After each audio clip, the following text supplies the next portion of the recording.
நான் உங்களுக்கு ரொம்ப தேங்க்யூ சொல்லிக்கிறேன் மேம். ஏன்னா நான் 12th முடிச்ச உடனே பியூட்டிஷியன் பண்ணணும்னு நினைச்சேன் மேம்.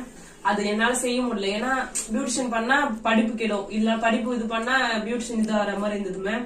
அதெல்லாம் முடிச்சுட்டு எனக்கு தெரிஞ்ச பாப்பா இது முன் பேச்சு நந்தினின்ற பாப்பா மூலியமா நான் இங்க வந்து சேர்ந்தேன். அவங்க கிட்ட கேட்டேன், ஆல்ரெடி வேற இடம் போக போறேன் பாப்பா அப்படின்னு சொன்னதுக்கு, அக்கா நீங்க அங்க போவாதீங்க, ஃபீஸ் அவ்வளவு கொடுத்து அங்க போறத விட இங்க எங்க மேம் வந்து கம்மியான இதுலதான் சொல்லி தராங்க. அவ சொன்னதுக்கு அப்புறம் வந்து ஜாயின் பண்ண மேம். ரொம்ப பயந்துட்டே இருந்தேன், ஃபீஸ் கட்டல எதனா சொல்லுவாங்களா இல்ல ஏதோ எதனா செய்வாங்களோன்னு பயப்பட்டேன் மேம். ஆனா அந்த இது எந்த கேள்வியும் இது வரைக்கும் கேட்கல மேம். நீங்க ஞாபகத்தி கொடுப்பீங்க, அதுக்காக எப்பவும் கட்டு போவா அப்படிலாம் சொன்னது இல்ல. அதனால ரொம்ப தேங்க்யூ மேம். டவுட் கேட்டாலும் கிளியர் பண்ணி கொடுப்பீங்க மேம். கூப்பிட்டு புரியுதா புரிஞ்சுச்சா இல்லையா அப்படின்னு கிளியர் பண்ணதுல வந்து ரொம்ப தேங்க்யூ மேம். அப்புறம் வந்து இவ்வளவு கம்மியான பட்ஜெட்ல வந்து யாரும் வந்து இவ்வளவு இந்த அளவுக்கு எல்லாம் சொல்லி கொடுக்க மாட்டாங்க மேம். அதனால ரொம்ப நன்றி மேம்.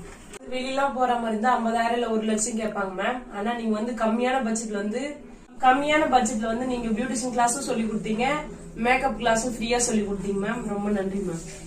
இந்த கெரியர்ல நீங்க பெரிய ஆளா வர என்னுடைய வாழ்த்துக்கள். சரிங்களா? சோ கண்டிப்பா நீங்க இங்க இருந்து என்ன எதிர்பார்த்து வந்தீங்களோ அதை கண்டிப்பா நீங்க 100% திருப்பி எடுத்து போறீங்க அப்படிங்கிற நம்பிக்கையோட நான் உங்களுக்கு வாழ்த்து சொல்றேன். எடுத்து போறீங்க இல்லையா? கண்டிப்பா மேம். Okay, thank you.